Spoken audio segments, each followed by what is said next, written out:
Всем привет, how's everyone doing? For this week I decided I'm going to try, for the first time in my life, to make a food commercial.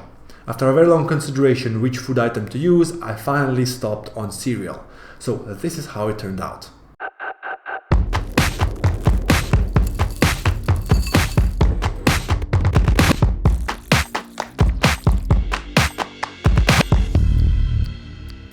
And there you have it, definitely not super professional, but I think it turned out pretty well considering the gear I used, which is close to non-existent, and also considering this is the first time I attempt to make something like this. So let's take a look at how I made it and what are the lessons I learned while making this. Step number one is, of course, planning. Took me quite a while to do this because I've never done this before. I didn't really have any ideas for this shoot, and I actually went to YouTube to look at different cereal commercials out there. The first person that comes into mind is, of course, Daniel Schiffer. And after looking at all these different versions of videos that people made, it kind of got me an idea of how I can plan mine. Actually, you can see I started drawing like really nicely. I don't know if it's gonna go in focus or not. Like really nicely, and then slowly just the quality of my pictures just deteriorate. The more I realized just how difficult just planning this is. Nevertheless, got it done, and then I went into the shoot. My original idea had 3 shots as an intro. Once I shot them and I put them into my computer to edit, I quickly realized that it just doesn't work.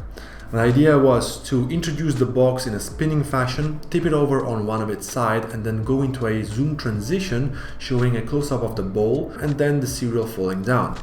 Unfortunately, it didn't really work like I wanted or visualize it. I'm sure it's possible, but I would need more time to wrap my mind around it. So I was back at the drawing board, and the first shot that I came up with was to film the cereal falling on our screens. And for that, I placed my camera on the desk, and on top of the lens, I put a glass baking dish. And then I just shake the box to get the cereal fall into it. Now you also see this really weird contraption on the left side. This is basically my bedroom light, which is supported by my GorillaPod, and it rests right on my camera just to add a little bit of light to the cereal as it falls down. Now once I made the shot, naturally the cereal blocked the whole screen. So I realized this opens up an opportunity to create a transition from the black screen.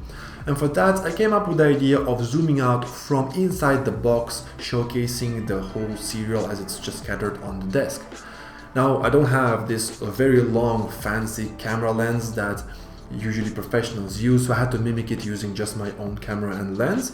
Nevertheless, it actually turned out well after a few tries. And it's here where I got my first lesson, and that is lighting is extremely important. And I got this realization once I placed my lamp right above the cereal, really close because it's not super powerful, and I just realized how much pop does it gives to the cereal itself. Also in this case, what was good is that it's yellow light, so it complements to the overall tones, this brownish tone of the cereal itself, so it just makes it look really nice and crunchy. Once I finished with this shot, I wanted to finish the first trinity of the shots by just revealing the box itself. The interesting thing is that once I loaded this to my editing software and I started editing, I realized that the whole sequence does not make sense, and it actually should be reversed. First showcasing the box so that we tell the audience what we are showing, then revealing the contents of the box, and then initiating the whole sequence of preparing cereal with the cereal dropping on our screen. Now there are 3 interesting facts or points about the first 3 sections. First of all, spinning the box with your hands as smooth as possible is not as easy as it looks like. It took me forever. Actually, this shot was the longest takes out of the whole shoot. And the interesting part is that at the end of the day, once I got my ultimate smooth footage, I ended up still chopping it up so that it fits the beat. So it was completely pointless spending an hour just flipping the whole thing. Anyways, it was still fun. Fact number 2, the magenta background that you see in the beginning is actually fake, so I had to add it to separate the box from the white background. Both of them are white, so you don't really see a very big differentiation. Sadly though, I could not replace the white background in the whole video. It was just way too complicated, so I ended up just keeping it in the beginning. And this is the second lesson that I learned, which was use a different colored background to separate your product and also make it pop. Now unfortunately, due to the pandemic, most of the things are kind of closed, so I would have to order it and wait for it to arrive, so I'll definitely use it for the next attempt. Fact number 3, when I shot the serial reveal, I did not actually use any berries. I do not know why I did not think of it, and I only realized this later once I started shooting the other shots, so I then had to go back and to reshoot the whole thing once again. Next, I moved on to the next 3 shots. The first 2 involved having an overhead shot of the bowl introduced to the frame with the berries falling into the bowl, and then followed up by a close-up of the milk being poured into the cereal. Now, as you might have already noticed, I have quite an aboriginal way of filming the whole ad because I hardly have any gear. For a tripod I have an ironing board, and for the lights I have my bedroom lamp. The only thing professional is my camera and my tripod. And to make the overhead shot, luckily I had this decorative ladder made out of bamboo in the living room. I put the ladder against the wall and leaned it on the table, and then attached my camera using a GorillaPod. It worked well, however it was quite unstable, so if I touched my camera it would shake. When you're making a video it's not really a big deal, however when I was making the photos of individual letters spelling protein, that's when the camera would shake, and then I would have to compensate for the movement in post, which was not really ideal. Nevertheless, it worked. Now definitely the shots that involved milk were the trickiest. The cereal, as you know, becomes wet and soggy, it loses its form, and also you have only a set amount of tries. Now luckily though, the macro shot, the close-up of pouring the milk, was quite easy to make. So once that was done, I quickly added more cereal, more milk to add volume to the whole bowl, and positioned it in place for the final shot. And this is where things got a little bit tricky. Originally I just wanted to dolly out revealing the cereal with the box, but then I decided I want to add a little bit of an extra touch to the ending. And I wanted to have the berry fall and land right into the bowl as I'm zooming out. It's doable, but it's quite tricky when you're alone. So what I had to do was to balance my camera with my left hand, which is not the most stable hand, while I am moving backwards and timing with my right hand to release the berry. And the worst thing is that you need to also work against time.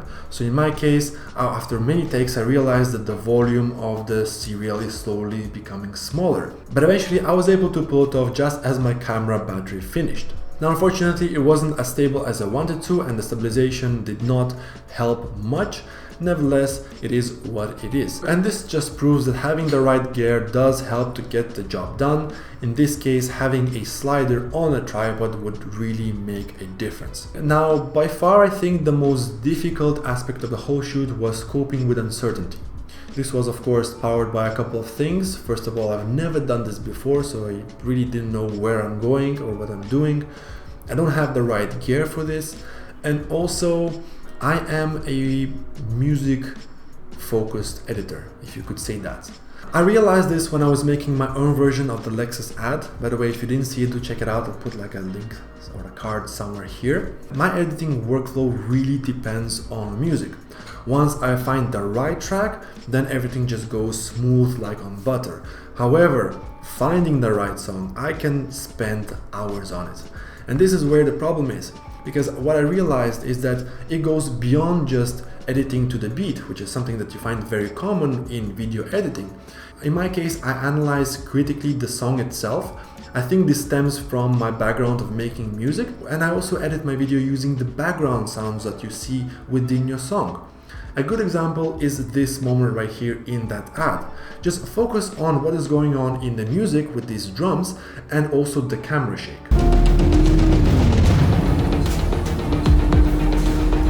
This is something that most probably the viewer will not catch, but for me personally, this is a detail which adds more dynamics and a special touch to the video itself. So for this project, it was quite difficult for me to come up with the idea or the style of shooting this video without visualizing or hearing the song that I wanted to make this video with.